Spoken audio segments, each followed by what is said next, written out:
اعوذ باللہ من الشیطان الرجیم بسم اللہ الرحمن الرحیم الحمد للہ رب العالمین والصلاة والسلام علی اشرف الانبیاء والمرسلین حبیب الہ العالمین سیدنا و مولانا ابی القاسم محمد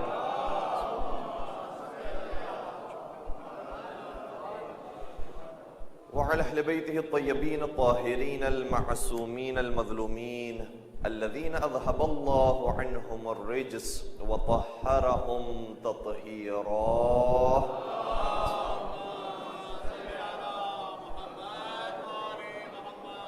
ولعنة الله على أعدائهم أجمعين. أما بعد فقد قال الله تبارك وتعالى في محكم كتابه المجيد وفرقانه الحميد بسم الله الرحمن الرحيم مرج البحرين يلتقيان بينهما برزخ لا يبغيان فبأي آلاء ربكما تكذبان يخرج منهما اللؤلؤ والمرجان فبأي آلاء ربكما تكذبان. درود پڑھ دیجئے گا محمد و آل محمد.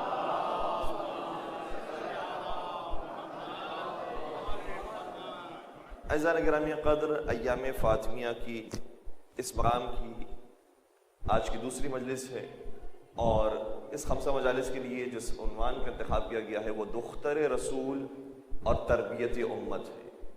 ہمارے یہاں پر آیت اللہ کہا جاتا ہے، آیت اللہ العظمیٰ کہا جاتا ہے، تو اہل سنت کے یہاں پر بھی گریڈنگ ہے. کچھ الفاظ کے ذریعے پتہ چلتا ہے کہ کتنا بڑا عالم دین ہے. تو امام کے لفظ کے ذریعے پتہ چلتا ہے امام بخاری بہت بڑے عالم دین، امام فخر الدین رازی بہت بڑے عالم دین، امام مسلم بہت بڑے عالم دین، اسی طرح امام ابو حنیفہ بہت بڑے عالم دین. اسی طریقے سے ایک اور لفظ استعمال ہوتا ہے بڑے عالم دین کے لیے، حاکم. تو شواہد التنزیل لکھی ہے حاکم حسکانی نے. بات پہنچ رہی ہے؟ وہ چھوٹا عالم دین نہیں. اسی طرح سے المستدرک علی الصحیحین لکھی ہے حاکم نیشاپوری نے. حاکم کہلائے جاتے تھے اپنے زمانے کے، قاضی کہلائے جاتے تھے اپنے زمانے کے، اتنے بڑے عالم دین تھے. تو ان کتابوں کا کیوں مطالعہ نہیں ہوتا؟ کیوں مدارس میں نہیں پڑھائی جاتی؟ کیوں اسکولوں میں اس کی روایتیں ذکر نہیں کی جاتی؟ شواہد التنزیل بہترین کتاب، اس کا مطالعہ انسان کرے. کتنے مقامات پر شہزادی کی شان میں آیتیں نازل ہوئی ہیں، اور شہزادی کی ولادت کا ذکر قرآن کریم میں، ان کی زوجیت کا ذکر قرآن کریم میں، ان کی سخاوت کا ذکر پھر قرآن کریم میں. وَيُطْعِمُونَ الطَّعَامَ عَلَى حُبِّهِ مِسْكِينًا وَيَتِيمًا وَأَسِيرًا. اور ایک مقام نہیں، بہت سارے مقامات پر موجود ہیں. ایک ایران میں عالم دین ہے، خود اتفاق سے ہم جس مدرسے کے اندر ہوتے ہیں اسی مدرسے میں وہ درس دیتے ہیں، استاد ہیں، اور وہ بھی مکتب اہل بیت کی طرف کنورٹ ہو کر آئے. یمن سے ان کا تعلق ہے. ڈاکٹر اسام العماد بہت بڑے عالم دین، اور بڑا ان کا ایک سفر ہے. پہلے وہ کتاب لکھا کرتے تھے جو شیعہ حضرات ہیں ان کی مخالفت میں، باقاعدہ انہوں نے کتابیں لکھی تھی. اور پھر جب وہ خود اس مکتب پر آ گئے تو انہوں نے اس کے جواب میں کتاب لکھی. جب تحقیق آگے بڑھی تو انہیں پتہ چلا کہ بھئی یہ تو سارا صحیح مکتب ہے. اور پھر انہوں نے یمن سے سفر اختیار کیا ایران کا. ایران میں جا کر مستقر ہو گئے ہیں، وہیں پر ہی رہتے ہیں. ہمارے ایک استاد بتا رہے تھے کہ کسی ملک نے، اب اس کا نام نہیں لے رہا میں، کسی ملک نے ڈاکٹر اسام العماد کے سر کی قیمت $1,00,000 رکھی ہے. تو مذاق میں وہ کہہ رہے تھے کہ جس کو لگتا ہے کہ اس کا شہریہ کم ہے تو وہ سر دے دے. تو ایسے افراد تبدیل ہوئے ہیں. انہوں نے لکھا کہ میں کیسے مکتب اہل بیت کی طرف گامزن ہوا. تو جہاں بہت ساری روایات ہیں، بہت ساری قرآن مجید کی آیات ہیں، مولا متقیان کی شان میں کتنی ساری آیات موجود ہیں، کتنی ساری روایات موجود ہیں، کتنے سارے واقعات موجود ہیں، فضائل ہی فضائل نظر آتے ہیں. لیکن وہ کہتے ہیں کہ جس موقع پر میں نے ڈیسائسو اپنا فیصلہ لیا ہے وہ مجھے اس وقت نظر آیا کہ جب میں نے دیکھا کہ حضرت فاطمہ زہرا پر بڑے مظالم ڈھائے گئے. حضرت فاطمہ زہرا کے اوپر ڈھائے جانے والے مظالم سے، اور جنہوں نے یہ مظالم ڈھائے تھے ان کے نام کو جب میں نے خود اپنی آنکھوں سے اپنی کتابوں کے اندر دیکھا تو مجھے یقین ہو گیا کہ جو یہ کہتے ہیں وہ ٹھیک کہتے ہیں. یہ صرف ان کی کتابوں کے اندر روایتی موجود نہیں ہیں، ہماری کتابیں بھری ہوئی ہیں. اور کون کون سی کتابیں ہیں؟ جو لوگ کہتے ہیں کہ صحیح بخاری سے کوئی روایت دکھائی، اتفاق سے صحیح بخاری کے اندر بھی روایت موجود ہے کہ کیا ہوا ہے سیدہ کائنات کے ساتھ. 4 مقامات پر فدق کا واقعہ ذکر ہے، کیسے فیصلہ ہوا ہے. وہ ہستی کہ جن کی شان میں آیت تطہیر بھی اتری ہے، اور یہ بھی صحیح مسلم کی روایت ہے کہ آیت تطہیر اتری تو جناب عائشہ بیان کرتی ہیں کہ ہمارے گھر سے رسول اکرم نکلے تھے، اور جس کے گھر میں گئے تھے دوسری روایت کہتی ہے کہ وہ جناب ام سلمہ کا گھر تھا. اور جناب ام سلمہ کے گھر میں جب حسن حسین حضرت علی حضرت فاطمہ جب تشریف لائیں اور یہ آیت نازل ہو گئی تو جناب ام سلمہ نے عرض کیا یا رسول اللہ کیا میں بھی اس چادر کے نیچے آ جاؤں؟ تو باقاعدہ صحیح ستہ کے اندر یہ روایت موجود ہے. پیغمبر اکرم نے ارشاد فرمایا انت الی خیر، اے بی بی آپ خیر کی طرف تو ہیں لیکن آپ آل ابا میں سے نہیں ہیں. اس چادر کے نیچے آنے والے اور آیت کا مصداق بن جانے والے اور ہیں، اور اس چادر کے باہر رہ جانے والے اور ہیں. ہم نہیں کہہ رہے کہ کوئی غلط ہے، کوئی نعوذ باللہ جنت کی طرف نہیں جا سکتا، نہیں، جنتی ہے بہت سارے لوگ، لیکن یہ وہ ہیں جو جنتی نہیں ہیں، جنتیوں کے سردار ہیں. یہ صرف خیر پر اور نیکی کے راستے کی طرف نہیں ہے بلکہ یہ خود ہی خیر ہیں. انہی کے ذریعے فیصلہ ہوگا کہ کون صحیح راستے پر ہے اور کون صحیح راستے پر نہیں ہے. یہ خود میزان ہے کہ جس سے فیصلہ ہونے والا ہے کہ کس کا عمل ٹھیک ہے اور کس کا عمل ٹھیک نہیں ہے. اس لیے یہ اور ہے. تو ڈاکٹر اسام العماد اور بہت سارے لوگ ایسے ہیں کہ جو جناب سیدہ کے جب واقعے کو پڑھتے ہیں تو پھر ان کے لیے روز روشن کی طرح واضح ہو جاتا ہے کہ مکتبہ اہل بیت درست ہے. اور میں نے عرض کیا آپ کی خدمت میں ہے، ہمیں ہر جگہ پر کسی سے بحث کرنے کی ضرورت نہیں ہے، کسی سے مناظرہ قائم کرنے کی ضرورت نہیں ہے. صرف مقام سیدہ کائنات کو بیان کرتے جائیے، ان کی سیرت کو پڑھتے جائیے، خود بخود پتہ چل جائے گا جہاں خیر ہی خیر ہے کیوں نہ ہم ان کی طرف آ جائیں. کسی نے کیا خوب کہا تھا کہ قرآن مصطفیٰ کی حقیقت ہے فاطمہ، قرآن مصطفیٰ کی حقیقت ہے فاطمہ، معراج میں جو اتری وہ آیت ہے فاطمہ. پورا واقعہ ہے اس کے پیچھے. معراج میں جو ان کو پھل نصیب ہوا تھا، معراج میں جو اتری وہ آیت ہے فاطمہ، ہے عالمین کے لیے رحمت رسول پاک اور خود رسول کے لیے رحمت ہے فاطمہ. کیونکہ بیٹی رحمت ہوتی ہے نا باپ کے لیے. ہے عالمین کے لیے رحمت رسول پاک اور خود رسول کے لیے رحمت ہے فاطمہ. اور پھر شاعر آگے یہ کہتا ہے کہ حسنین ماں کے قدموں میں بیٹھے ہیں اس لیے، حسنین ماں کے قدموں میں بیٹھے ہیں اس لیے، جنت کے شہزادوں کی جنت ہے فاطمہ. باوز ابلند درود پڑھ دیجئے گا محمد و آل محمد.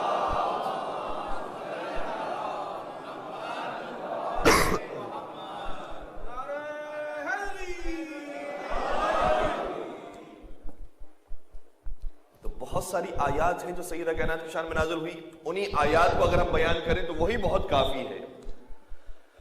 اور ایک آیت بھی اگر کسی اور کی شان میں نازل ہو جائے تو واقعاً وہ ہمارے سر کا تاج بن جائے اگر اس کی شان میں اتری ہے، اگر اس کی فضیلت میں اتری ہے. اور یہ ہستی وہ ہیں کہ جن کی ولادت کا ذکر، جن کی زوجیت کا ذکر، جن کی سخاوت کا ذکر، اور پھر آگے آئیے ان کی مودت کا ذکر قرآن میں آیا، ان کے شجرے کا ذکر، شجرتن طیبتن، شجرے کا ذکر آیا. کس قدر آیات حضرت زہرا کی شان میں نازل ہوئی. اور ان تمام بزرگان نے جیسے جیسے مکتبہ اہل بیت کی طرف آئے انہوں نے کتابیں لکھی تو سب سے پہلی بنیاد یہی قائم کی کہ سیدہ کو سمجھنا ہے تو اپنی کتابوں سے نہ سمجھو، اللہ کے قرآن سے سمجھو سیدہ کون ہے.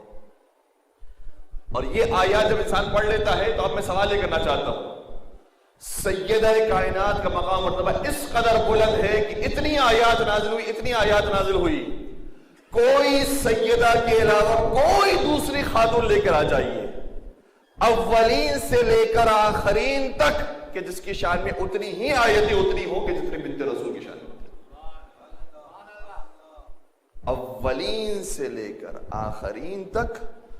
اور چاہے صحابیات کو دیکھ لیا جائے، چاہے ازواج کو دیکھ لیا جائے، چاہے خود نبی اکرم کی والدہ کو دیکھ لیا جائے. ایک درود پڑھ دیجیے گا محمد و آل محمد.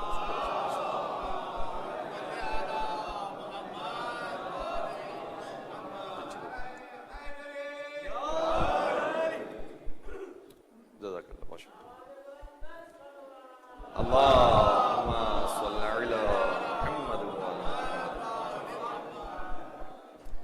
تو ہم اپنی بات کو مزید آگے اس طرح سے بڑھاتے ہیں کہ ہمارا دروازہ سبھی کے لیے کھلا ہوا ہے، دعوت فکر دیتے ہیں، حضرت زہرا کے مقام کو بیان کرنے کی کوشش کرتے ہیں، اور یہ روش وہ ہے کہ جو خود سیدہ کائنات کی روش۔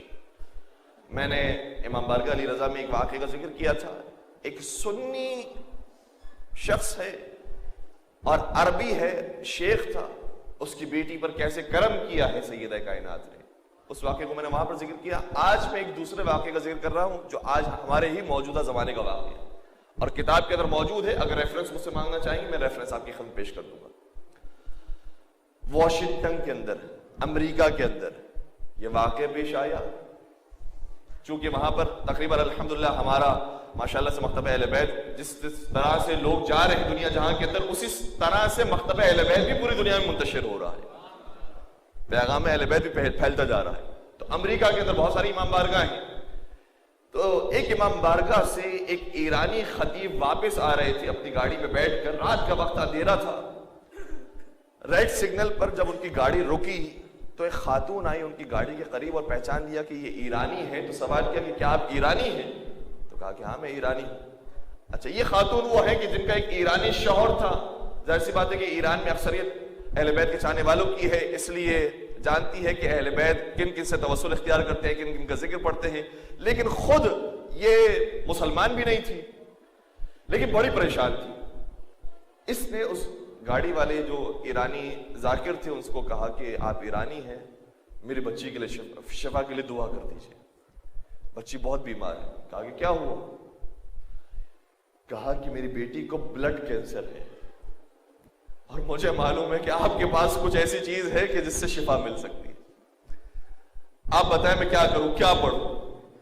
انہوں نے کہا کہ شب جمعہ بھی آنے والی ہے، شب جمعہ آپ ہماری محفل میں ہماری امام بارگاہ میں تشریف لائیے، وہاں پر حدیث قصہ بھی ہوتی ہے اور دیگر اعمال انجام دینے کے بعد پھر مجلس ہوتی ہے، پھر نیاز ملتی ہے، تو آپ اس پورے عمل کے اندر شریک ہوں گے تو انشاءاللہ پھر وہاں پر بی بی کے وسیلے سے دعا کریں گے، انشاءاللہ دعا قبول ہوگی۔ انہوں نے کہا ٹھیک ہے، آپ بتائیے امام بارگاہ کا ایڈریس کیا ہے؟ کہتی ہے کہ اگلے ہی رات جب پروگرام ہوا تو وہ پہنچی ہوئی تھی۔ انہوں نے کہا کہ ہم نے کہا تھا کہ شب جمعہ جو ہے وہ حدیث قصہ ہوگی اور سارے اعمال ہوں گے، آپ آج ہی آ گئی۔ تو کہا کہ بس میں نے چاہا کہ آج ہی سے کچھ دعاؤں کا سلسلہ شروع کیا جائے۔ تو اس خاتون کو، وہ اپنا بچہ بھی ساتھ لے کر آئی تھی، اس خاتون کو کہا کہ یہ جو تبرک یہاں پر ملتا ہے نا، نیاز، وہ نیاز آپ بھی کھائیے اور اپنے بچے کو بھی چکھائیے۔ کہا کہ ڈاکٹرز نے منع کیا اور یہ بھی اس قادر نہیں ہے کہ کچھ کھا سکے، نیاز چکھ سکے، کہا لیکن پھر بھی آپ کچھ نہ کچھ ایک ذرہ بھی نیاز امام حسین کے اس کے بدن میں پہنچے گا تو انشاءاللہ شفا ملے گی۔ تو کہتی ہے کہ ٹھیک ہے آپ دے دیجئے مجھے یہ نیاز، اور نیاز لے کر وہ گھر چلے گئے۔ کہتے ٹھیک 2 دن کے بعد وہ امام بارگاہ آئی تو روتے روتے آئی، اور جب اس کی ہم نے یہ حالت دیکھی تو ہم سب اس کے قریب جمع ہو کر کہا کہ تیرے بیٹے کا تجھے پرسہ دیتے ہیں، خدا انشاءاللہ اس کی مغفرت کرے، خدا اسے غریق رحمت کرے۔ تو کہا کہ آپ کیا بات کہہ رہے ہیں، میرا بیٹا زندہ ہے اور میں یہی روتے روتے آپ کو خبر دینے کے لیے آئی ہوں کہ جو بلڈ کینسر تھا وہ بھی ختم ہو گیا۔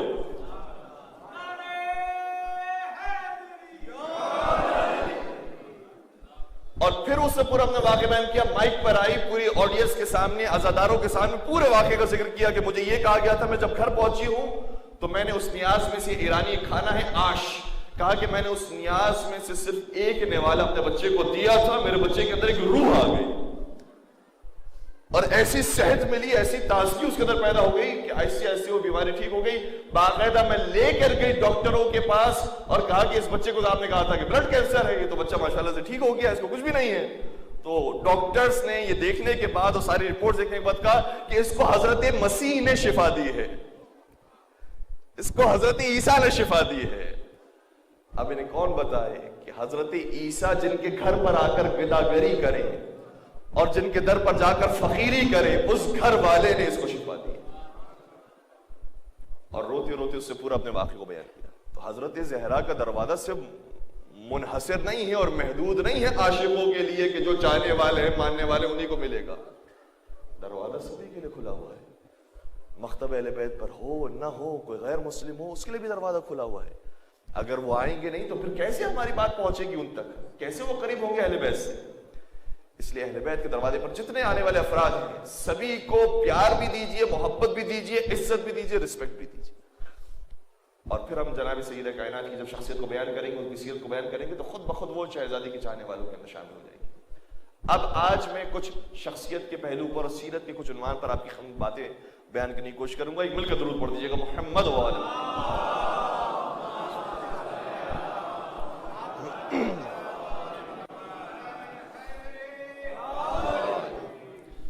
دیکھیں حضرت سیدہ کائنات کی شخصیت کے بہت سارے پہلو ہیں. آج تربیت کا ایک اہم پہلو یہ کہ شہزادی کی ازدواجی زندگی کیسی تھی، ان کی ازدواجی زندگی کا آغاز کیسے ہوا. یہ جب تک ہمارے نوجوان پریکٹیکل لائف نہیں سنیں گے ائمہ اطہار علیہ السلام کی تو اپنی پریکٹیکل لائف کیسے درست کریں گے؟ اور واقعی انہوں نے جو زندگی گزاری ہے پنجہ تلے پاک دیں. ان کو ضرورت نہیں ہے کہ کسی پریشانی کے اندر جائیں، کسی مصیبت کے اندر جائیں، باقاعدہ آ کر ہمیں کوئی چیز دکھائیں، لیکن یہ اس لیے ہمیں بتاتے ہیں تاکہ ہم اپنے قدموں کو درست کر لیں اور ہمیں ایک فٹ پاتھ معلوم ہو جائے کہ کس پاتھ پر ہمیں چلنا ہے، کس راستے کی طرف ہمیں جانا ہے. شہزادی کونین کے جب رشتے کی بات آئی ہے، بڑوں بڑوں کے رشتے آئے، اور روایات کے اندر جو ذکر ہے یہ صرف ذاکرین پڑھتے نہیں ہیں، باقاعدہ اہل سنت کتابوں کے اندر، اہل تشریح کتاب کے اندر تفصیل کے ساتھ ناموں کے ساتھ موجود ہے کس کس کے رشتے آئے. اور کون نہیں چاہے گا کہ بنت رسول سے شادی نہ ہو، اور وہ جو پاک کردار ہو، باعظمت ہو، بڑوں بڑوں کے رشتے آئے، لیکن پیغمبر کا منع فرماتے رہے مختلف بہانوں کے ذریعے اور کسی نہ کسی طریقے سے منع فرماتے رہے. یہاں تک کہ ایک رشتہ جسے ہم کبھی کبھار کم بیان کرتے ہیں، اور وہ رشتہ بھی ایسا ہے کہ جو مکاتب اہل سنت کے اندر بھی پایا جاتا ہے، مکاتب اہل تشیع کے اندر بھی پایا جاتا ہے، روایت موجود ہے. جناب عبد الرحمن بن عوف کا آیا اور وہ آئے پیغمبر کی خدمت میں، کہا یا رسول اللہ، میں آپ کی بیٹی سے شادی کرنا چاہتا ہوں، اور آپ میرے بارے میں تو جانتے ہیں میں کتنا مالدار ہوں، کتنا پیسے والا ہوں، کتنا اسٹیٹس والا ہوں، وہ تو آپ کو معلوم ہی ہے اپنے مقام پر. ساتھ ساتھ میں مہر کے اندر آپ کی بیٹی کو 10,000 دینار سونے کے سکے دوں گا. 10 سونے کے سکے بھی ہونا تو آدمی کی نیت پسل جاتی ہے. 10,000 سونے کے سکے میں آپ کی بیٹی کو مہر میں دوں گا، اور ساتھ ساتھ 100 اونٹ دوں گا مہر کے اندر، ایسے نایاب 100 اونٹ کی جس کی قیمتیں سب سے زیادہ ہیں، سب سے زیادہ قیمتی 100 اونٹ. اور وہ صرف 100 اونٹ نہیں ہوں گے، ان اونٹوں کے اوپر لدا ہوا بھرپور سامان بھی ہوگا، مصری لباس ہوں گے جو بہت قیمتی لباس ہے. یہ سب میں آپ کی بیٹی کو مہر میں دینا چاہتا ہوں، کیا آپ اپنی بیٹی مجھے دینا چاہیں گے؟ پیغمبر نے نہیں کہا کہ میں سوچ کر جواب دوں گا، بیٹی سے پوچھ کر جواب دوں گا کیا ہوگا کیا نہیں ہوگا، کیونکہ بیٹی کے مزاج سے ہی واقف ہے. پیغمبر نے ایسا عجیب عمل اختیار کیا کہ جو تاریخ میں شاید کسی اور مقام پر اس طرح سے نظر نہیں آتا. پیغمبر نے جب اس آفر کو سنا تو اپنے ہاتھوں میں سنگریزوں کو اٹھا لیا اور سنگریزوں کو اٹھا کر عبد الرحمن کی طرف پھینکا. اور بعض روایات کہتی ہیں کہ جب یہ سنگریزے پھینکے گئے، ظاہر سی بات ہے کہ عبد الرحمن تو پھر اٹھ کر جانے لگے، اور بعض روایتیں کہتی ہیں کہ سنگریزے خود لولو مرجان میں تبدیل ہو گئے. کہا کہ ہمارے قبضے قدرت میں دنیا اور آخرت ہر چیز موجود ہے، تم ہمیں لالچ دیتے ہو کہ یہ 10,000 دینار مل جائیں گے، 100 اونٹ مل جائیں گے، یہ مل جائے گا، وہ مل جائے گا، اس لیے ہم اپنی بیٹی تمہیں دے دیں. یاد رکھو سیدہ کائنات یہ وہ ہیں کہ جن کی شادی کا فیصلہ پروردگار نے کرنا ہے، اور یہ سیدہ کائنات وہ ہیں کہ جو کبھی بھی دنیا کی خاطر اپنی آخرت کو نہیں بیچتی. اس لیے یاد رکھو تمہارا رشتہ کبھی بھی فاطمہ زہرا قبول نہیں کریں گی.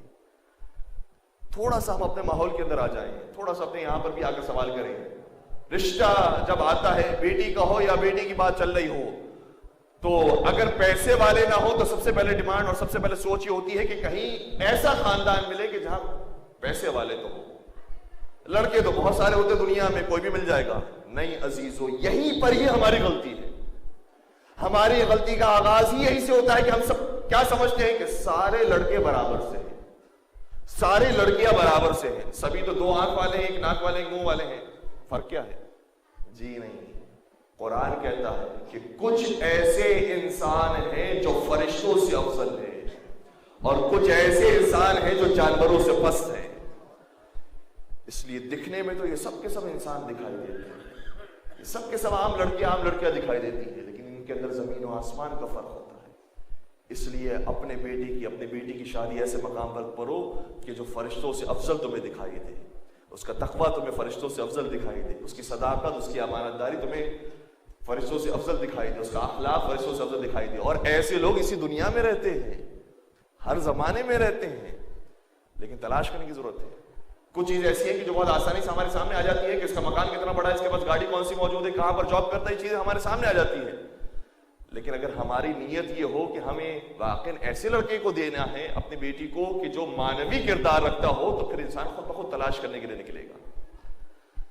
اگر پتا ہو ان نمازیوں کے اندر کوئی ایسا ہے کہ جو بلینر ہے، صرف مثال پیش کر رہا ہوں، کوئی نمازیوں میں بلینر بھی آیا ہوا ہے آج نماز پڑھنے کے لیے، تو کونی مار کے ضرور پوچھیں گے سنا ہے کہ کوئی بلینر آیا ہوا ہے، آپ کو پتا ہے کہ کہاں پر ہے؟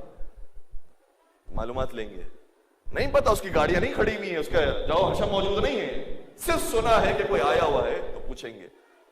اسی طرح سے اگر کسی واقع ایسے اچھے لڑکے کو اپنی بیٹی دینی ہے یا کسی گھر سے بیٹی لینی ہے، اگر واقع سیریس ہے اس معاملے میں، تو ضرور پوچھا جائے گا۔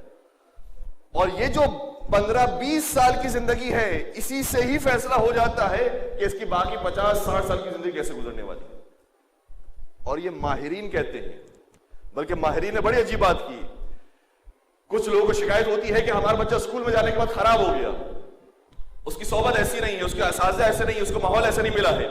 ماہرین نے رپورٹ تیار کی، انہوں نے کہا کہ بچہ جب اسکول میں جاتا ہے تو جو 5 سال اس کو گھر میں تربیت ملی ہوتی ہے، بچہ ویسا ہی اسکول میں رہتا ہے جیسے 5 سال میں وہ گھر کے اندر رہا ہوتا۔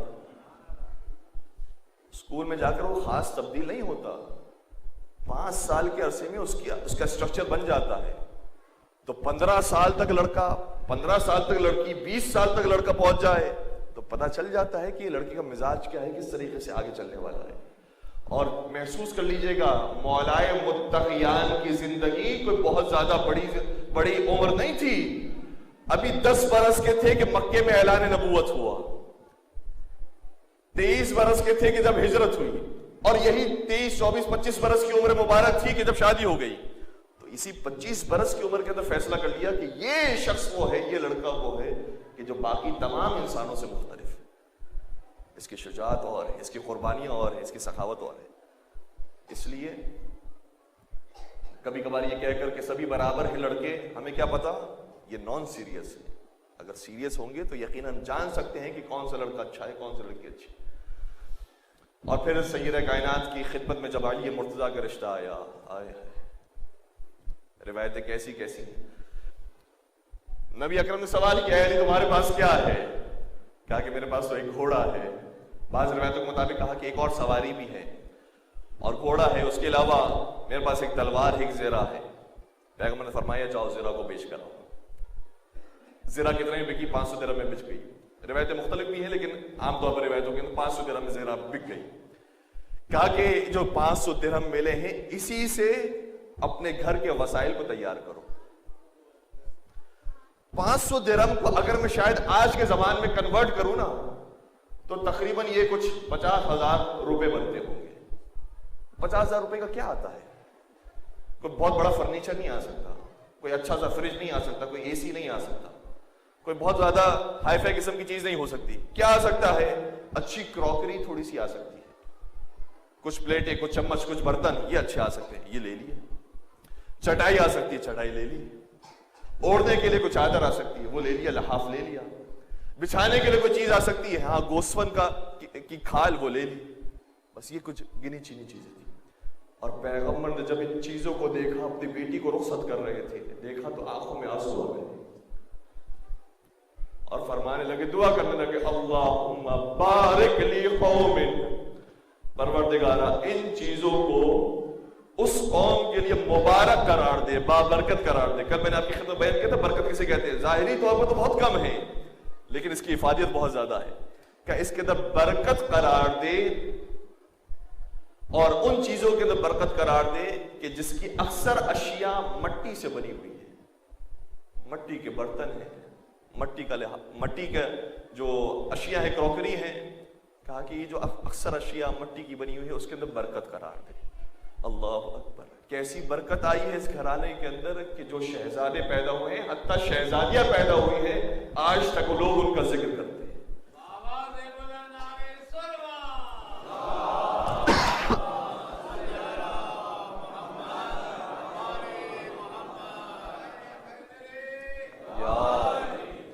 کسی نے کیا خوب کہا تھا کہ حق تو یہ ہے حق کے زہرا نہ چھپایا جائے، حق تو یہ ہے حق کے زہرا نہ چھپایا جائے، ایسا قانون زمانے میں بنایا جائے، جن کی تعظیم کو اٹھتے تھے رسول اکرم، جن کی تعظیم کو اٹھتے تھے رسول اکرم، ان کا کردار نصابوں میں پڑھایا جائے۔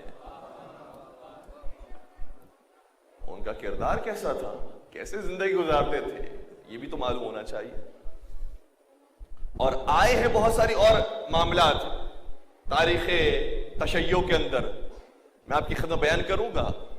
دیکھیں سیدہ کائنات کا تو اسٹینڈرڈ ہے، وہ جانتی ہے کہ لائف کس طریقے سے گزارنی ہے، اور ہمیں بتایا ہے کہ دیکھو تمہاری لیونگ اسٹائل کس طرح سے ہونا چاہیے، مولا کائنات نے لیونگ اسٹائل کو بتایا ہے۔ لیکن باقی جو اور مثالیں ملتی ہیں اس کے اندر کبھی کبھار پریشانیاں بھی ہوئی ہیں۔ عبداللہ بن جعفر طیار، شاید یہ ہمارے نوجوانوں کے لیے نئی بات ہو کہ عبداللہ بن جعفر طیار کی بیٹی کے لیے حاکم شام نے اپنے بیٹے کا رشتہ بھیجا تھا، اور جب یہ رشتہ آیا تو چونکہ بہرحال کوئی معصوم وہ خاتون تو نہیں ہے، گھرانہ ان کو اچھا ملا ہے، لیکن ہر ایک اس ایج کے اندر، جوانی کی ایج کے اندر، وہ دنیا داری کے اندر عام طور پر چلا جاتا ہے۔ تو جو خاتون تھی ان کا یہ اشتیاق تھا کہ اچھا رشتہ آیا ہے، اتنا ویل ہے، اتنا پیسے والا ہے، اتنا صاحب منصب ہے، اور پھر اس نے مہر بھی معین کیا تھا کہ کتنا مہر ملنے والا ہے، بے تحاشا مہر، تو مائل ہو رہی تھی۔ لیکن عبداللہ بن جعفر طیار نے کہا کہ ہم اپنی بیٹیوں کا فیصلہ خود نہیں کرتے ہیں جب تک کہ مولا حسین ہمیں اجازت نہ دے۔ اور حسین ینبع کے مقام پر گئے ہوئے ہیں کہ جہاں پر مولا نے زراعت کی تھی اور ایک بہت بڑا شہر آباد کیا تھا، کہا کہ جب مولا حسین تشریف لائیں گے تو ہم ان سے پرمیشن لے کر پھر اپنی بیٹیاں دیں گے۔ تو مولا حسین جب تشریف لائے اور دیکھا کہ یہ ماحول ہو گیا ہے تو خود اپنی ملکیت جو مولا علی سے نصیب ہوئی تھی، خود اپنی ایک بہت بڑی ملکیت، کہا کہ اے عبداللہ بن جعفر طیار، میں تمہاری بیٹی کو یہ ملکیت دینا چاہتا ہوں، اور یہ کہنا چاہتا ہوں کہ تمہارے ہی خاندان میں ایک اور لڑکا ہے جس کا نام قاسم ہے، بہت بہترین لڑکا ہے، بہت اچھا لڑکا ہے، اس لڑکے سے تم اپنی بیٹی کی شادی کرو۔ اور پھر مولا حسین کی بات رکھی، بات مانی، اور اس کے بعد وہ زمین بھی مل گئی، اور پھر اس لڑکی نے جناب قاسم سے پھر شادی کی۔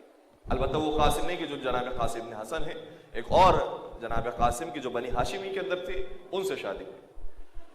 تو ہوتا ہے بڑا مشکل ہو جاتا ہے فیصلہ کرنا کس طرح انسان جائے، لیکن بڑوں کو، دوسرے افراد کو جو سمجھدار ہیں، کسی طریقے سے راغب کرنا ہوتا ہے کہ نہیں یہی تمہارے لیے بہترین رشتہ ہے، تم نہیں جانتے ابھی زندگی کے زیر و زبر کو، اس لیے جو ہم بتا رہے ہیں وہ بہترین رشتہ ہے تمہارے لیے۔ اور پھر واقعات بہت سارے، میں ان سارے واقعات کو چھوڑتے ہوئے اب مولا کائنات کی، سیدہ کائنات کی زندگی شروع ہوئی۔ بہت ساری باتیں بیان کرتے رہتے ہیں اور آپ بھی یقین سنتے رہتے ہیں کہ کبھی شکایت نہیں ہوئی مولا کائنات کو شہزادی سے، اور کبھی شہزادی کو شکایت نہیں ہوئی مولا کائنات سے۔ باقاعدہ روایت کے اندر جملہ موجود ہے، واللہ، خدا کی قسم کھا کر مولا شاہ فرماتے ہیں، خدا کے قسم، ما اغضبتها، کبھی بھی میں نے غصہ نہیں کیا بیوی کے اوپر، اور کبھی بھی بیوی نے مجھ پر غصہ نہیں کیا اور غضبناک نہیں ہوئی، اور نہ ہی کبھی میری نافرمانی کی ہے اور کبھی میں نے ان کی نافرمانی کی۔ یہ روایت کا جملہ موجود ہے۔ لیکن جب حقیقت میں پریکٹیکل لائف میں انسان جاتا ہے نا تو مشکلات ہوتی ہیں۔ بہت سارے لوگ یہ کہتے ہیں کہ ہم جھونپڑی کی زندگی گزار لیں گے، ہم چھوٹے گھر کے اندر بھی رہ لیں گے، کہہ دینا آسان ہوتا ہے، لیکن جب پریکٹیکل لائف کے اندر انسان جاتا ہے تو بڑی مشکلات بھی آتی ہیں۔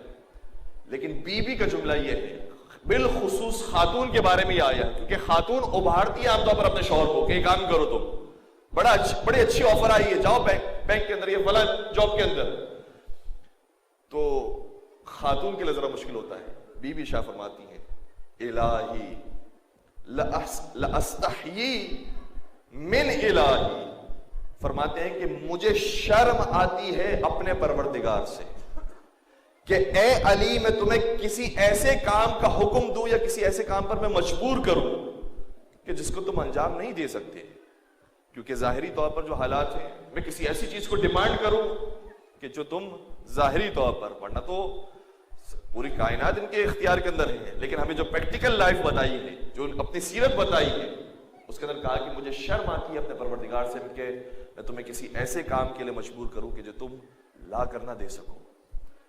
اور باقاعدہ حدیث رسول موجود ہے، نبی اکرم حضرت محمد مصطفیٰ صلی اللہ علیہ وسلم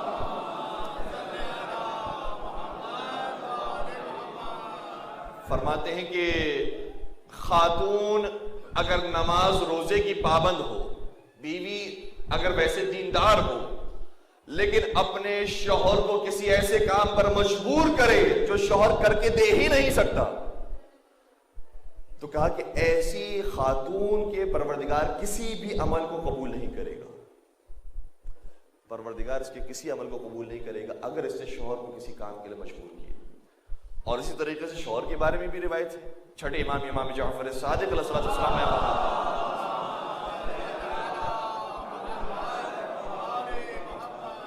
فرماتے ہیں کہ شوہر کتنا ہی غریب ہو، کتنا ہی بے بس ہو، کتنا ہی ناچار ہو، لیکن جب اپنے گھر پہنچے تو اسے 3 چیزیں ضرور کرنی چاہیے۔ معاشرت جمیلہ، جب اپنے گھر پہنچے تو وہاں پر غصہ نہ نکالے، گھر باہر کی مصروفیات کو، باہر کے ٹینشنز کو، باہر کے غصے کو باہر ہی چھوڑ کر آئے۔ گھر کے اندر گھر والی بھی انتظار کر رہی ہے، بچے بھی انتظار کر رہے ہیں، لہٰذا ان سے خوش رفتاری سے پیش آئے، پہلی چیز۔ دوسری چیز یہ ہے کہ اگر کچھ پیسہ موجود ہو تو اس کو دوسروں پر خرچ کرنے کے بجائے، ڈونیشن دینے کے بجائے، اسپانسر کرنے کے بجائے، چیریٹی کا کام کرنے کے بجائے فقیروں کو، غریبوں کو دے دیا، کوئی محسوس ہوا کہ یہ اہل معلوم ہوتا ہے لہٰذا اس کو دے دیا جائے، دوسروں کو دینے کے بجائے۔ امام شاہ فرماتے ہیں کہ اگر پیسہ موجود ہو تو سب سے زیادہ اپنے گھر والوں کے لیے فراخ دلی سے پیش آئے، اپنے ہاتھوں کو کھلا رکھے۔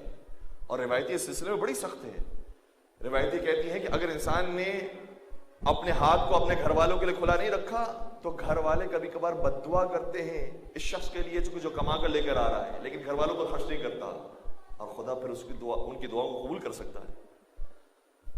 لہذا اپنے گھر والوں کے لیے سب سے زیادہ انسان فراخ دل ہو، کسی چیز پر روک ٹوک نہیں ہے۔ اگر کوئی چیز پسند آتی ہے ٹھیک ہے، ہمارے پاس پیسے موجود ہیں تو خریدا جائے، کوئی حرج نہیں۔ دوسروں کو دینے سے زیادہ افضل خود گھر والوں کے اوپر خرچ کرنا، یہ بیان کیا گیا۔ اور پھر تیسری چیز یہ کہ پھر صبر کریں، اگر کوئی مشکلات آتی ہیں تو مشکلات پر صبر کریں، اگر کہیں پر بیوی کا رویہ ٹھیک نہیں ہے، اولاد کا رویہ ٹھیک نہیں ہے تو اس پر صبر کرنا یہ بھی شوہر کی ذمہ داری ہے۔ تو تالی ہمیشہ دونوں ہاتھوں سے بجے گی۔ یہ گاڑی کے، اب میں 2 پہیے کہوں یا 4 پہیے کہوں، لیکن یہ پہیے ہیں، اگر کہیں پر بھی ایک بھی پنچر ہو گیا تو پھر گاڑی اسی طریقے سے نہیں چل پائے گی۔ سب کا ساتھ دینا بہت ضروری ہے۔ جب کبھی کہا جاتا ہے کہ آپ بنے علی مرتضیٰ کی طرح، تو وہ کہتی ہے کہ پہلے آپ تو فاطمہ زہرا کی طرح بنے۔ اس طرح سے کبھی بھی گاڑی آگے نہیں چل سکے گی۔ ہم خود بنے تو انشاءاللہ گاڑی تیز رفتاری سے آگے جائے گی۔ اور پھر اولاد اسی طریقے سے اچھی پرورش پاتی ہے جب وہ ماں باپ کا آپس میں کردار اور رسپیکٹ اور محبت دیکھ رہی ہوتی ہے تو خود بخود اولاد صاحب کردار بنتی ہے۔ ایک ایرانی خطیب تھے، مرحوم کافی ان کا نام ہے، بہت بڑے خطیب، یعنی بڑا ان کا نام تھا جس طریقے سے مرحوم علامہ طارق جوہری صاحب کا نام پاکستان کے اندر ہے۔ مرحوم کافی، ان کے بارے میں خود انہوں نے ذکر کیا کہ محرم کی جب مجالس پڑھے تھے، بہت سارے مختلف مجالس سے فارغ ہونے کے بعد ایک مرتبہ عصر کے وقت بیٹھے ہوئے تھے، انتظار کر رہے تھے، تو ایک شخص آئے ملاقات کرنے کے لیے اور کہا کہ آپ تو مجھے جانتے نا؟ کہا کہ میں آپ کو صرف نام سے جانتا ہوں، ویسے نہیں جانتا۔ تو کہا کہ آپ کا میرے بارے میں کیا خیال ہے؟ تو مجھے تو نہیں معلوم کہ آپ کا خدا کے نزدیک کیا مقام ہوتا ہے، مجھے تو نہیں پتا۔ تو کہا نہیں، ظاہری طور پر میں کیسا لگتا ہوں؟ کہا کہ آپ بہت نیک شریف لگتے ہیں۔ کہا کہ میں تہران کے بازار کے اندر دکانداری کرتا ہوں اور کبھی بھی کوئی حرام مال نہیں کھایا، پیسے والا ہوں لیکن کہیں پر کوئی گناہ کا کام نہیں کیا ہے، لیکن کچھ دن پہلے اتفاق سے یہ جو اسلامی مناسبتیں تھیں وہ ٹکرا گئیں عیسائی کیلنڈر کے ساتھ، اور میرا بیٹا اتنے دیندار ماحول ہونے کے باوجود بھی وہی کام کرنا چاہتا ہے کہ جو عیسائیوں کے یہاں ہوتا ہے۔ اور میرا بیٹا آہستہ آہستہ عیسائیت کی طرف راغب ہو رہا ہے. کچھ بتائیے، کوئی نسخہ دیجیے، کوئی وظیفہ دیجیے. کوئی کہتے میں نے خاموشی اختیار کی، میں خاموش ہو گیا. انہوں نے کہا کہ کیا تھکے ہوئے ہیں، بات نہیں کرنی؟ کہا کہ یہاں سے آپ کھڑے ہو جائیے، تشریف لے جائیے. کہا کیوں، میں نے کوئی غلط بات کہہ دی؟ کہا کہ نہیں، آپ بتائیے آپ کا بیٹا کتنے سال کا ہے؟ کہا میرا بیٹا ماشاءاللہ سے 24 سال کا ہے. کہا ٹھیک ہے، پھر آپ تشریف لے جائیے. تو کیا مطلب؟ کہ جو چیز آپ کو ولادت کے وقت مجھ سے پوچھنی چاہیے تھی، 24 سال گزرنے کے بعد آ کر پوچھ رہے ہیں کہ میرا بیٹا اب ہاتھوں سے نکل چکا ہے، میرا بیٹا بھی عیسائی بننے والا ہے، میرا بیٹا اب غیر مسلموں کی طرح کام کرنے والا ہے. اب آئے ہیں آپ ہمارے پاس یہ مسئلہ لے کر. یہ مسئلہ وہ ہے کہ جو بنیاد سے حل ہونا چاہیے. کہ یہ آپ آتے میرے پاس 18 سال پہلے، 20 سال پہلے، 24 سال پہلے تو کچھ کیا جا سکتا تھا. اب یہ ہو چکا، پانی سر سے گزر چکا ہے. اب آپ کیا کر سکتے؟ صرف دعائیں ہیں، دعائیں مانگی، انشاءاللہ پروردگار اس کی اصلاح کر دے. پروردگار کا دروازہ کھلا ہوا ہے، انشاءاللہ کسی بھی ذریعے سے اصلاح ہو سکتی ہے. لیکن جو صحیح پراپر چینل ہے، اب اس کا راستہ بند ہو گیا. لہٰذا یہی بنیاد ہے. جب اولاد کم سن ہو اور اولاد کی ولادت کا انتظام ہونے والا، اسی وقت سے ہی انسان کو اپنی اولاد کی فکر کرنی چاہیے. بس عزیزوں، حضرت سیدہ کائنات نے اپنے بچوں کی جو تربیت کی ہے، صرف امام حسن امام حسین نہیں، شہزادی زینب کبریٰ، شہزادی ام کلثوم، یہ وہ ہے کہ جو دنیا والوں کے لیے سرپرست بنے ہیں. دنیا والوں کے لیے انہوں نے وہ کارنامے کیے ہیں کہ ان سے بہتر اور کوئی اولاد نہیں ہے. لیکن ہائے زہرائے مرضیہ، ہر بیٹا اور ہر بیٹی اپنے مقام پر ایک چاند اور اپنے مقام پر ایک سورج تھا. لیکن ایک سورج جنت البقیع میں دفنا دیا گیا، اور ایک سورج کو تو کربلا میں قبر بھی نہ نصیب ہوا. ہائے زہرا، آپ کے بیٹے اور بیٹیوں پر کیسے مظالم ڈھائے گئے. دیکھیں، انسان اپنے اوپر جب کوئی مصیبت آتی ہے تو پھر بھی اس کو برداشت کر لیتا ہے، لیکن اگر اولاد کے اوپر آ جائے تو برداشت کرنا بڑا سخت ہوتا ہے. اور یہ خود ہمارے تجربے کی بات ہے. آپ کا بھی یقیناً تجربہ ہوا ہوگا، اولاد کو کوئی تکلیف ہو جائے نا، وہ دیکھ لے انسان تو برداشت نہیں کر پاتا. ایک کسی سنی عالم دین نے، ان کی کلپ موجود ہے، باقاعدہ انہوں نے بیان کیا کہ میرے بیٹے کو اچانک، ہم بازار میں جا رہے تھے خریداری کرنے کے لیے، میرا بیٹا ایک شاپ کی طرف آگے بڑھا، اس کو پتہ نہیں تھا کہ دروازہ بند ہے، شیشے کا دروازہ بند ہے. تیزی سے آگے بڑھا اور ٹکرایا اور اس کی آنکھ کا اوپر کا حصہ پھٹ گیا. ہم اس کو جلدی ڈاکٹر کے پاس لے کر گئے اور کہا کہ اس کا علاج کیجیے، مرہم پٹی کیجیے. تو کہا کہ اس کا اتنا زیادہ حصہ پھٹ گیا ہے کہ اس کے اوپر اسٹیچنگ آئے گی. کہا کہ ٹھیک ہے، کوئی مسئلہ نہیں، آپ اسٹیچنگ کر دیجیے. اب اسٹیچنگ کے بارے میں آپ سبھی جانتے ہیں، لیکن ہمارے بچوں کے لیے اس کریں. اسٹیچنگ کا مطلب یہ ہے کہ سوئی چبوئی جائے گی، سوئی جائے گی اور پھر باقاعدہ سلائی ہوگی اس زخم کی. تو کہا کہ اسٹیچنگ کہاں پر ہوگی؟ اسٹیچنگ کے لیے لے کر کے بچے کو، جب بچے کو لے کر گئے تو اسٹیچنگ کرنے والے نے ان کو دیکھا اور کہا کہ آپ باہر تشریف لے جائیے جب تک آپ کی بیٹے کی میں اسٹیچنگ کر دوں. کہا کہ نہیں، میں ٹھیک ہوں، آپ کریں، میں بڑے جگرے والا ہوں، بڑا سخت دل ہوں، میں کوئی آسانی سے میں نڈھال نہیں ہو جاؤں گا، میں کوئی روؤں گا نہیں، آپ کیجیے. کہتے جیسی اس نے سوئی اٹھائی اور میرے بیٹے کی اس آنکھ کے اوپر والے حصے میں چبوئی، اس منظر کو میں نے دیکھا اور دیکھتے دیکھتے میں بے ہوش ہو گیا. برداشت نہیں کر سکا، گر گیا. میں ایسے پسینے چھوٹے جیسے روح نکل گئی، گر گیا. اور اب حالت یہ تھی کہ ایک اسٹریچر پر میرا بیٹا تھا، دوسرے اسٹریچر پر میں موجود تھا. جب میں نے اس عالم کی زبانی اس پورے واقعے کو سنا، میں نے کہا کہ ہاں ہے، بیٹے کا زخم ایسا ہی ہوتا ہے. لیکن میں کیا بیان کروں کہ کربلا میں حسین نے علی اکبر کے کلیجے میں برچھی کو دیکھا ہے، اور دل یہ کہتا ہے کہ مدینے سے جو ماں کربلا میں چلی ہوگی، اسے شمر کے ہاتھ میں خود خنجر کو دیکھا ہے. پھر ماں نے کیسے برداشت کیا ہوگا. اب منزلیں یہاں پر ختم نہیں ہو جاتی ہیں. شہزادی فاطمہ زہرا نے مدینے میں اپنے محسن کی لاش کو دیکھا ہے، اور کربلا میں ام رباب نے علی اصغر کے لاشے کو دیکھا. جو اولاد کے زخم ہوتے ہیں نا، برداشت کرنا بڑا سخت ہوتا ہے. اور سنیں گے ایک اور اولاد بھی، وہ کون ہے؟ وہ خود سیدہ کائنات ہے۔ روایت کا جملہ یہ چھٹے امام بیان کرتے ہیں کہ پیغمبر کے چلے جانے کے بعد فاطمہ زہرا صبح و شام گریہ کیا کرتی تھی اور ایسا بین کیا کرتی تھی کہ مدینے والوں نے کہا اے بنت رسول ہمارے آرام میں خلل ہوتا ہے، آپ کہیں دور چلے جائیے، آپ دن کو یا تو رولیا کیجیے یا رات کو رولیا کیجیے۔ بس علی مرتضیٰ نے فاطمہ زہرا کے لیے جنت البقیع میں بیت الحزن کا انتظام کیا۔ سیدہ اپنے بچوں کو لے جایا کرتی تھی، وہ بیت الحزن میں جا کر گریہ کیا کرتی تھی۔ لیکن عزیزو سنیے گا، وہ بیٹی جو باپ کے فراق میں روتی تھی اور مدینہ سے باہر جا کر روتی تھی، ایک دن کیا آیا کیا دیکھا، وہ بیت الحزن بھی ڈھا دیا گیا، اب اس پر بھی کوئی چھت موجود۔ یہ عجیب مقدر ہے فاطمہ کا اور اولاد فاطمہ کا۔ نہ ہی سیدہ کو مدینہ میں رونے دیا گیا، نہ ہی کربلا میں سکینہ کو رونے دیا۔ آئے بنت رسول گریہ کرتی رہی۔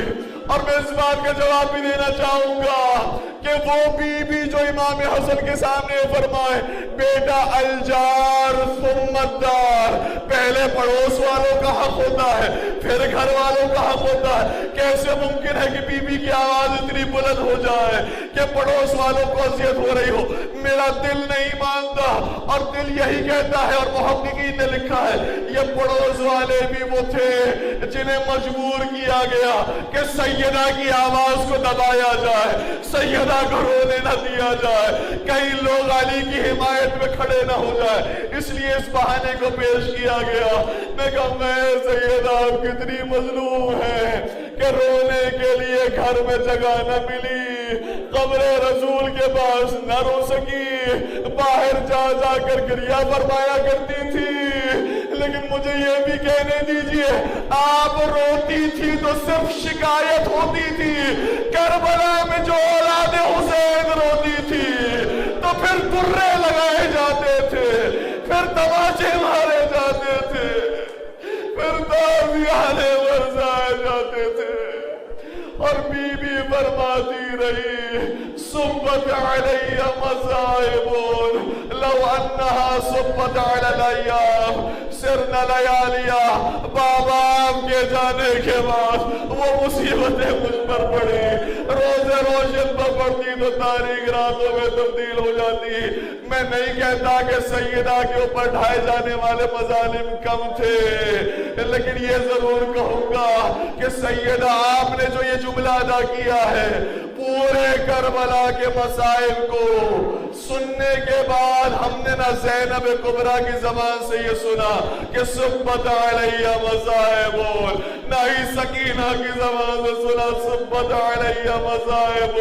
خدا جانے مدینہ میں بنت رسول کے اوپر کیسی کیسی مصیبتیں ڈائی گئی کہ فرمایا روزے روشن پر پڑتی تو وہ بھی تاریک راتوں میں۔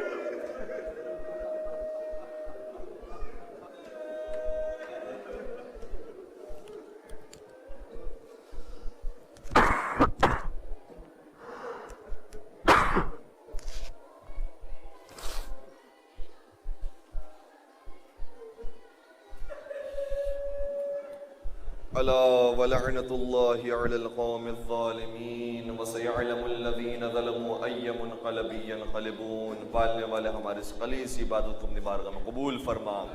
پروردگارہ ہماری آنکھوں سے جو آنسو بہے انہیں رومال حضرت سیدہ کائنات میں جگہ نصیب فرما۔ پروردگارہ شہزادی زہرا کے قلب مطہر کو ہم سے راضی و خوشنود فرما۔ پروردگارہ ان کی اولاد کا صدقہ بے اولاد مومنین کو اولاد صالحہ اور نرینہ عطا فرما۔ پروردگارہ جو لڑکے لڑکیاں شادی کی عمر تک پہنچ چکے ہیں اور ان کے لیے اچھے رشتے نہیں آئے، پروردگارہ بی بی کے صدقے میں انہیں بہترین رشتے نصیب فرما۔ پروردگارہ جتنے مریض ہیں بیمار ہیں سیدہ کائنات کے مرض اور ان کے زخموں کا واسطہ ہے انہیں شفا کاملہ اور عاجلہ نصیب فرما۔ پالنے والے ہم سب کو زیارت چاردہ معصومین نصیب فرما۔ پروردگارہ معصومین کی شفاعت سے ہم سب کو بہرمند فرما۔ قبر کی پہلی رات پنجتن پاک کے انوار کی زیارت نصیب فرما۔ موت کے وقت مولا علی مرتضیٰ کی زیارت ہم سب کو عطا فرما۔ پالنے والے کوئی غم نہ دینا سوائے غم اہل بیت کے۔ پروردگارہ امت اسلامیہ کو اتحاد عطا فرما، ملک پاکستان کو استحکام نصیب فرما، تمام عزا خانہوں کی بالخصوص اس عزا خانے کی حفاظت فرما۔ ایک اور دعا صحت کی التماس ہے، اور ہمیں بتایا گیا ہے کہ ایک خاتون وینٹیلیٹر پر ہے، اور یقیناً اگر کسی کے کوئی مریض ہیں اور بیمار ہیں، پروردگارہ سبھی کو بیماری سید سجاد کے صدقے میں بالخصوص اس مریضہ جن کا نام فضہ فاطمہ ہے انہیں شفائے کاملہ عاجلہ عطا فرما۔ اب پروردگارہ حاضرین کی جائے شرعی حاجات کو، اور جو اپنے دلوں کے اندر حاجات لے کر آئے اور ان کے لیے بہتر ہے، ان تمام کو اپنی بارگاہ میں قبول فرما، اور حضرت حجت ابن الحسن کے ظہور میں تعجیل فرما، ان کے عاشقین، محبین، سچے جانے والے اور ماننے والوں میں ہم سب کا نام شامل فرما۔ ایک سورہ فاتحہ کی درخواست ہے، شہید حمید علی بوجانی، دوست محمد بوجانی، استاد شہید سبت جعفر، مولانا ہاشم رضا جعفری، برکت علی نایانی اور ان کے خاندان کے تمام مرحومین، مسٹر اور مسز اکبر علی فدا حسین لال جی، فیروزہ بانو بنت بچو بھائی، عابدہ خاتون بنت دوست محمد، رمضان علی بہادر علی، شیرین بھائی، محمد علی دھنجی، ابن غلام حسین دھنجی، سید تقی عابد رضوی ابن سید علی عابد رضوی، سیدہ انوار فاطمہ رضوی بنت سید مظہر حسین زیدی، غلام علی پنجوانی سر، مرحومہ رضیہ بانو بنت محمد حسین نایانی، مسٹر اینڈ مسز شیر علی راجانی اور ان کے خاندان کے تمام مرحومین، حیدر واڈیا اور ان کے خاندان کے تمام مرحومین، مسز سائمہ زوجہ سجاد حسین دیوجانی، مسٹر اینڈ مسز مشتاق احمد دھارسی اور ان کے خاندان کے مرحومین، سید محمد عطا نقوی، مسٹر ولایت حسین ایویڈی اور Aqsa Zahra, Mr and Mrs Baqir Ali Hemani اور ان کے خاندان کے مرحومین، Mr and Mrs Shaban Ali Bhojani, Mr and Mrs Hasan Ali Bhadrawala, Akbar Ali Hasan Ali Devjani, Mr and Mrs Barkat Ali, Ghulam Abbas Tankiwala, Mr and Mrs Yusuf Ali Rohani, Masooma Bano زوجہ Haider bhai Allama, Mr and Mrs Shaban Ali and Babu bhai family, Mrs Mohsin Lakhani, چوکیدار Recep Ali لاکھانی، دھانجی پنجوانی، Pradhan Sharif گولانی، امرسی Giovanni, Wadia راجانی، نورانی، رضوی لال جی، بابا روحانی، ہیمانی، دھارسی بھوجانی، دیوجانی، نایانی فیملی کے تمام مرحومین کے لیے، تمام علماء کرام، شہداء کرام اور جن کا کوئی فاتحہ پڑھنے والا نہیں، اور تمام مومن و مومنات کے لیے، رحم اللہ من قرأ الفاتحہ۔ بسم اللہ الرحمن الرحیم، الحمدللہ رب العالمین، الرحمن الرحیم مالک یوم الدین، ایاک نعبد و ایاک نستعین، اہدنا الصراط المستقیم، صراط الذین انعمت علیہم غیر المغضوب علیہم ولا الضالین۔ بسم اللہ الرحمن الرحیم، قل هو اللہ احد اللہ الصمد لم يلد ولم يولد ولم يكن له كفوا احد۔ بسم اللہ الرحمن الرحیم، قل هو اللہ احد اللہ الصمد لم يلد ولم يولد ولم يكن له كفوا احد۔ بسم اللہ الرحمن الرحیم، قل هو اللہ احد اللہ الصمد لم يلد ولم يولد ولم يكن له كفوا احد۔ اللهم اغفر للمؤمنين والمؤمنات والمسلمين والمسلمات الأحياء منهم والأموات، تابع بيننا وبينهم بالخيرات، إنك مجيب الدعوات، إنك على كل شيء قدير، برحمتك يا أرحم